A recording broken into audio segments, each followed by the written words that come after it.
Hey there, this is John from Heroes and Legends, and today is part 3 of our Dragons of Tarkir full set review. And today we will be looking at the black cards. If you haven't seen our first two installments, we covered white and blue. Those are up on the channel now. And over the course of the next 3 days, we'll go ahead and get the rest of the set. So, got a lot of cards to talk about. Let's get started. The first one is Acid Spewer Dragon, and there's a cycle of these. We saw the blue and the white one already, and kind of feel the same way about this one. It's very expensive for what it does. It's a fine limited guy. For 6, you'll pay a 3/3 flyer with Death Touch, sure, of course. But his price is very high for what he is. His Megamorph is very high for what he does. It's going to keep him obviously out of constructed. He's okay in limited. Ambuscade Shaman, and this is one of the best dash cards I've seen yet. I really like this card, and he comes into play for 4 for dash, and he's a 4/4 till end of turn. That's pretty awesome, but as long as he's in play, that effect also works for any creature being dashed in. And there's some, as we'll see as we go forward, some pretty nice dash creatures, some that have evasion, that really could be nice in an aggro build. So I kind of put here on the slide, could he be a dash lord in standard? That would be something to see if there was some sort of like hyper aggressive dash deck. Don't know if it will quite get there, but it would be really cool. Next card is Bloodshin Fanatic, and this is a really nice draft card to pick up if you're drafting warriors. Now it is a rare, it's not going to show up all the time, but this is a great way to close out wins with your warrior deck. This also could be a very fun commander card. I don't think it will see constructive play though, just because it's just a little too hard, I think, to make work for you, but I love the fact that it doesn't tap. It's a really nice limited card. Is Bloodshin Rager, and here's another really nice limited warrior card. This is at the uncommon level, and it's going to really help you get your warriors across for damage and give them a little bit of evasion. This is the type of card that's going to encourage more and more people to draft warriors, and we keep seeing a lot of good warriors, so be careful in drafts. Don't get fooled. If you start drafting warriors and they start to dry up, you may have to switch your plan because there may be a lot of people trying to draft warriors. This just seems like a really good draft archetype. I don't really see it making its way into a constructed aggro deck. I mean, it would be a nice piece for evasion, but at the same time, I think a good aggro deck's not going to need him. Butcher's Glee. This is very similar to Glint that we saw in blue. It's going to help save a creature, and normally I'd probably say, maybe you don't need to bother with an effect like this in limited, but there's so much spot removal in this set, I'd throw it in a deck. If I have room, I'd play it. You're going to be able to save your best creature, and I also like the fact that you can use it as a combat trick to regenerate it, pump it up to kill a creature, and potentially gain some life off of it. So it's got versatility. It's a very good card. Maybe a little too situational for constructed, obviously, but I do like it a lot in limited. Coat with Venom, and here's another really nice limited combat trick for your black creatures. 1 black, it's an instant, and it's going to guarantee that that chump block turns into a profitable block for you. That's pretty awesome. Even though it is cheap, I don't necessarily see it making its way into constructed because it does require a little bit of a certain board state to happen. But really, really nice combat trick again for limited. Corpse Weft, and this could see some synergy with Exploit and could help really gum up the ground a little bit. The only issues I have with this card, though, it is a Nombo with Delve if you are playing some Delve cards from Fate Reforged, and it also does really nothing early game. It's kind of a dead draw. So a very specific limited deck may be looking for something like this. You could power out some big creatures late game with it, but they don't have evasion, and everyone else by that point is going to have flying dragons coming at your face. So I don't really know if this is going to be that helpful. It's at the rare slot, which is not going to be a feel good if you open this as your rare, I think, in most cases. So, but like I said, it has some limited appeal in certain decks. Damnable Pack. Now, this is on the other end of the spectrum, probably a rare you really want to open. As far as we'll talk about limited first, it's going to draw you a few cards in limited in exchange for a few life, and that can be a very powerful effect. I mean, we saw what Treasure Cruise can do to games over the last limited formats, and this is going to be maybe similar in some ways. Now, looking at this card, it's a sorcery version of Necropotence or Yawgmoth's Bargain. Those are two very, very powerful cards. In limited, This is a one-time deal, so probably not as good as those cards. And also, what was nice about those cards is you could draw some cards, stop, and then draw some more cards if you didn't find what you're looking for. This one you do have to kind of be all in on, but it's still going to help power out storm strategies and help you dig for other combo pieces in eternal formats. I'm just interested to see where people take this card. There's going to be homes for it in probably a lot of current decks that are out there today. Deadly Wanderings. This one's interesting. It could work with Exploit, maybe, I guess, kind of, but really is a very situational card. It's got a very high casting cost. And I kind of thought, well, maybe it would be better if it gave the creature first strike or hexproof to protect it and to help it get through, since it is the only creature you have at the time. But obviously that'd probably make it too powerful. I don't really suggest using this card unless maybe you do already have a lot of first strike creatures somehow, which I don't think there's that many in the set. So I don't really know what this card is trying to do. Probably not going to play it. Deathwind, very versatile spot removal for black. Really like it. It's at instant speed, which is nice. Constructed is probably going to have some more efficient ways to remove creatures, so probably won't make the leap over there, but very nice limited removal. Deathbringer Regent, and this is a limited bomb. He's a big creature. He's got flying. He's a dragon. He's got all the things you want him to have, and on top of that, if there's more than 5 or more creatures on the board, he blows everything else up. That's awesome. You're going to love playing with this guy when you get him in sealed or in draft. A little too pricey for constructed for what he does. You have Crux of Fate if you need a board wipe in constructed or in standard specifically, but very good limited card. Defeats, decent limited removal to deal with morphs, and there's always morphs early game, or manifests, and this is perfect for that. Late game, it's not going to do as much for you, so there's so much good removal out there. There's a chance that it might not even make the cut in your limited deck, but when you play it, I think it's just going to be fine. Not going to make it into constructed. However, I kind of thought, hey, too bad it wasn't one black. It would feel like black's version of Spell Snare, so you could take out small creatures very cheaply, and then in that case, it would be a very powerful card. Maybe too powerful. Duress. So this is classic hand disruption. We know this is good. It's always been a staple whenever it's been legal in standard. It's used in modern and sideboards. It's a really fine card. It's not always as good in limited though, just because a lot of times the decks you're going against are very creature heavy, and you look at their hand and it's all creatures and lands, and you just kind of wasted the card. But it's a good sideboard card in limited because you are going to go up against those decks that are Jeskai builds, and there's a lot of white and blue cards especially that are going to reward you for playing spells. So those players are going to be very vulnerable to Duress. Full Attendant. This is an excellent exploit target. I will give it that. Maybe a little pricey for what it does, and the fact that it's not going to do much or really anything for you early game is a little painful. It's definitely too situational for constructed, and honestly, I don't know if it's going to make the cut in a lot of limited decks either. The only exception might be if you're playing a warrior theme, and maybe he's your 22nd, 23rd warrior that you're putting in there. Flatten. We get Throttle for 4 mana instead of 5. That's awesome. Throttle was great in limited. Flatten's going to be even better in limited. Still a little too high to make the leap into constructed, but really fine card. I really like this a lot. Foul Renewal. This is fine limited removal, especially late game where you also can get a creature back from the graveyard to your hand. That's kind of a nice bonus for 4 mana at instant speed. Too situational for constructed. And again, there's just so much good removal. Might not always make the cut in limited, but it's a decent card.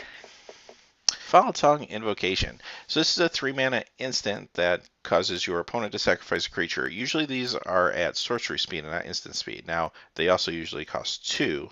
So in a world of morphs and a lot of small creatures like we've been seeing with a lot of aggro creatures out there, this might not be as good as it could have been in other sets. However, it's still a really nice removal card for Unlimited. I do like it a lot. I like that it's an instant. You don't need to be playing dragons for this to be good. The 4 life is a nice little bonus, but it's not that important in the scheme of things. Like I said, it's not great late game or against aggro strategies. That's the downside. So the card that might get sideboarded out at times. Foul Tongue Shriek.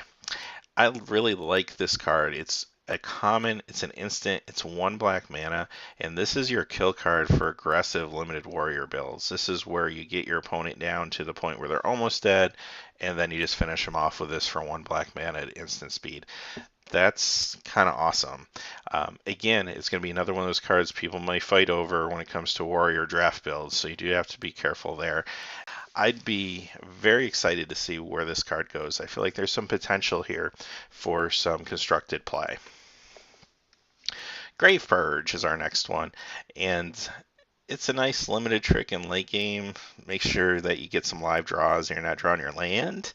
However, that's about all it really does. It's very, very situational. It's probably not going to make the cut in most decks due to the fact that it is only good very late game and doesn't do a whole lot for you early or mid game.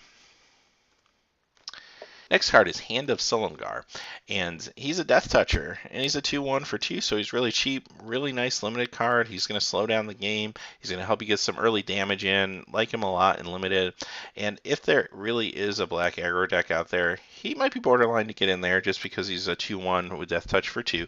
Might not make the cut if there's better choices, though. This card is Hedonist Trove, and this is a really unusual card. Could be a fun commander card. I think this card makes a little more sense when you're in a multiplayer game and you have a lot of graveyards to choose from, and you can choose the one that's going to be the most beneficial to you. It might be kind of fun to play around with, but let's face it, it's very expensive. It's really situational. It's slow, and it's not going to be unlimited or constructed. It's at the rare level, so it's probably not going to be a real feel-good when you draw this as your rare. Kalagan Skirmisher, and here's another version of a grizzly bear with dash. So yeah, there's not much more to say about that. He's a grizzly bear with dash. He's probably only going to make the cut in really strong warrior decks when you're looking for that 22nd, 23rd card. He might just make it in there, or if you have a really good dash strategy, but for the most part, I don't see him getting a whole lot of play.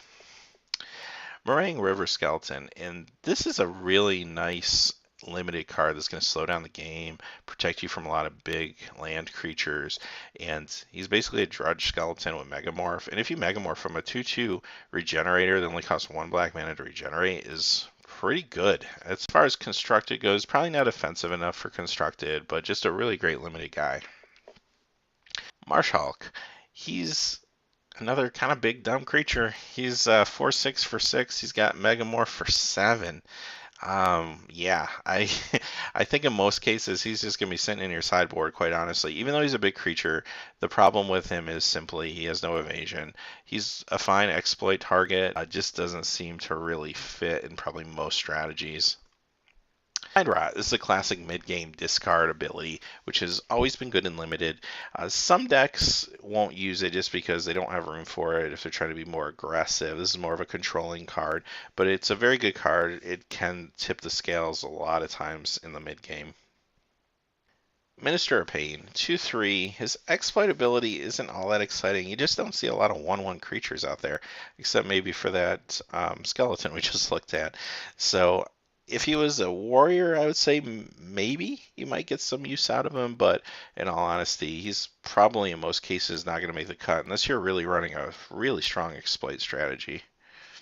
Pitiless Hordes, and I really like this card in limited. This is a bomb. For 3 mana, you get a 5/3, and yeah, it's got a little bit of a drawback that you pay 2 life a turn, but it's not that bad for considering what you're going to be able to do with this card. And the fact that it has the dash ability, that you can get around the paying the 2 life every turn if you dash him out, that's kind of a cool option as well.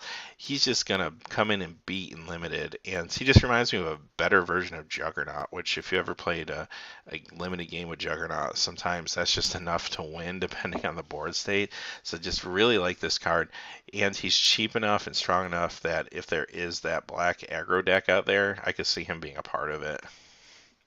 Quasi Sadist, and here's another exploit card that just doesn't quite get over the top. He's cheap. He can block early game, and if you have an exploit strategy going on, he's a fine exploit target himself. But yeah, it just seems like they kind of held back a little bit on this exploit mechanic. Kind of reminds me a little bit of Cypher and Gatecrash, where it just felt like, wow, this could do some really cool things, but maybe it was just too good in testing and it got dialed back. I don't know. This is another card just doesn't seem like it's going to make the cut in most cases. It just quickly gets outclassed. Rakasha Gravecaller. And here's another exploit. This one's a little better, I think. It's a 3/6, but you do get a 2/2 when it comes into play. The only thing, though, being 3/6, I kind of compared this card in my mind to Bear's Companion. It costs 5, and you don't have to worry about the multicolors. It's just black that you have to put down for it, and only one black at that, which is awesome. But having a 3/6 instead of a 4/4 is a big difference, just because a 4/4 can power through and get some damage, where a 3/6 a lot of times gets outclassed pretty quick. So for that reason, it's going to be okay in limited. He's a fine blocker, and he fits into kind of that exploit strategy of gumming up the game and slowing things down. But I don't see him making the cut in many limited decks, quite honestly. Reckless Imp. Now, on the flip side of the coin, here's an awesome card. It's an aggressive black flyer. You pay 3 for a 2/2 flyer. It can't block. That's fine. You don't want this guy blocking. He's not meant to block. And he's got dash for 2. Absolutely. And this is one of those cards that kind of combos with that other card that gives the +2/+2 to the cards as they come into play. You imagine dashing every turn for 2, a 4/4 flyer. That's kind of awesome. So, yeah, this card is just crazy good. If there, again, is that standard aggro deck, this could be a big part of it, and you're going to be very happy to play him in limited. Risen Executioner, and he's a very good limited card. He's hard to get rid of. He's got 4 power, and he's a zombie lord. And there's a very small zombie sub theme in limited that you may have seen. This is the only card that kind of rewards you for playing zombies. So, and it is a mythic rare. So, don't necessarily feel like I'm going to go out there and draft a zombie deck or anything like that. But him alone is a very fine card in limited. He's going to be fantastic in Commander as a zombie card in a zombie Commander deck to help boost your other creatures. He is a little too expensive for constructed, even for an aggro build. Self-Inflicted Wound, and I kind of talked in the last 2 episodes about these color hosing cards and just how push they were as far as their casting cost. This is probably the least exciting of them all. It's an okay card. It's going to be sideboarded in when you're playing against green and white, but the difference here is it doesn't do as much late game because it is allowing your opponent to decide what creature to sacrifice. So some of those other ones just felt like they're just so overpowered in some ways that I could see them being in modern and standard easily. This one maybe not as much. Shambling Goblin, and he's a cheap limited guy. He's 1/1/1, and he can trade with a morph, which is something. He's not always going to make the cut though, just because he's going to get outclassed pretty quick in this environment of big flying dragons. Sipsig Icebreakers, and here's another guy that's maybe going to help you power through your delve strategy, although there's not as many delve cards out there. You're just basing what you get out of your Fate Reforged pack, and might not be very much. Also, is it worth throwing away a card for a 2/3? Probably not. So only in the most niche type situations are you going to probably play this guy in your limited deck. He's just unfortunately not that good. The hand disruption piece also affects your opponent. That's not a bad thing, but he's just a little too situational. To Sidisi Undead Vizier, and this guy's a limited bomb. He costs 5, but he's a 4/6 with Death Touch, and he has the exploit ability to sack a creature and basically demonic tutor when he comes into play. That's awesome. So first off, yeah, of course he's a limited bomb. You're going to play him in limited, be very happy to play him, even just for his body and not even just the tutor effect. He's still awesome. The tutor effect is just icing on the cake. tutor effects in standard right now, there really aren't any that I can think of. So that's going to be huge. He's going to make his way into a standard deck or two, I guarantee. And as far as modern goes, modern also needs tutors, so he's going to be there when he's needed in modern as well.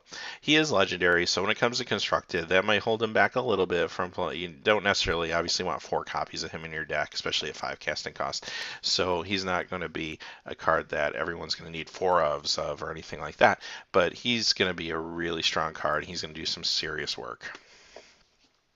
Silmagar's Assassin, and here's another nice limited creature, and you can potentially remove a creature. He's got a little bit of evasion that large creatures can't block him, so I kind of like him a lot. He has the Megamorph ability on top of it too, so he's cheap, and he just has a lot of options attached to him, so very good limited card. I don't think he's really efficient enough to make it into a constructed build, though. Silmagar's Butcher. He's 3/3 with the exploit ability to do a -3/-3 when he comes into play. So you are sacking a creature to do the -3, but it is removal, and I think that's going to be just fine and limited. You'll be happy enough to get a 3/3 and take away a creature of toughness 3 or less for a 5 mana. So he's going to be fine and limited. He's not always going to make the cut. It's going to depend on if you have better creatures and better removal. There's just so much good removal, especially in black, that there are times where he might not get in, but he's decent.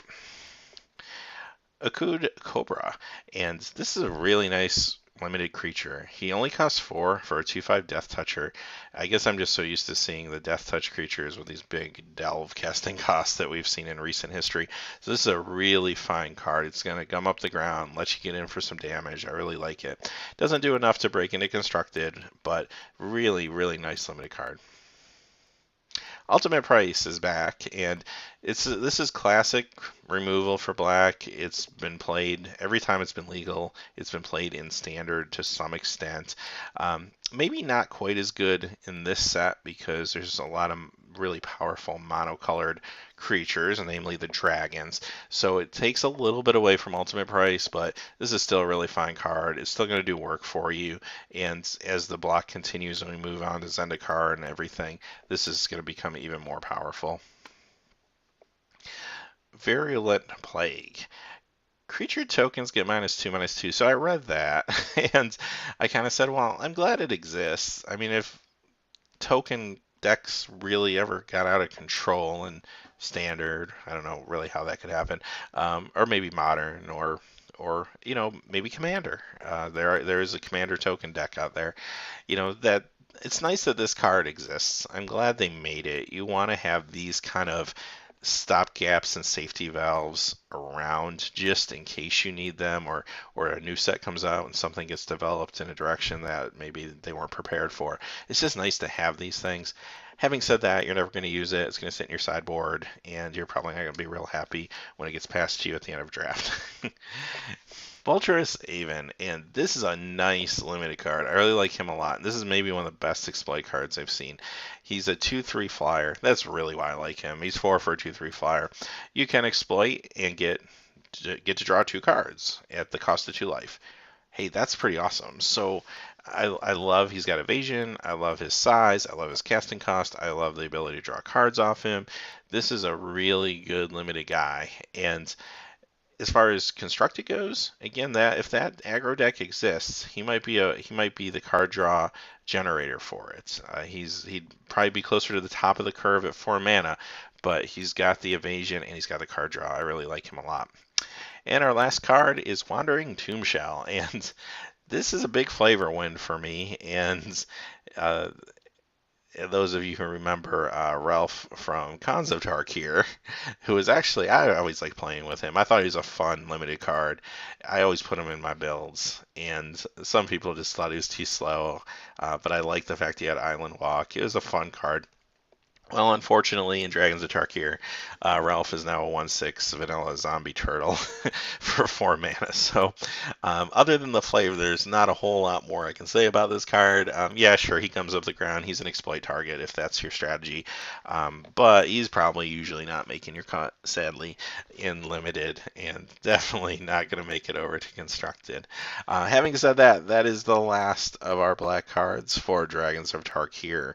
So, if you haven't haven't already, it's a good time to subscribe. We have 3 more episodes coming out. Tomorrow we'll be looking at the red cards, and then Tuesday the green, and then Wednesday the multicolor and colorless cards, which will get everything out a couple days ahead of the pre-release. So that was really my goal. I want to make sure we got these set reviews out to you guys before the pre-release happens. So hey, thanks for watching as always, and have a great day.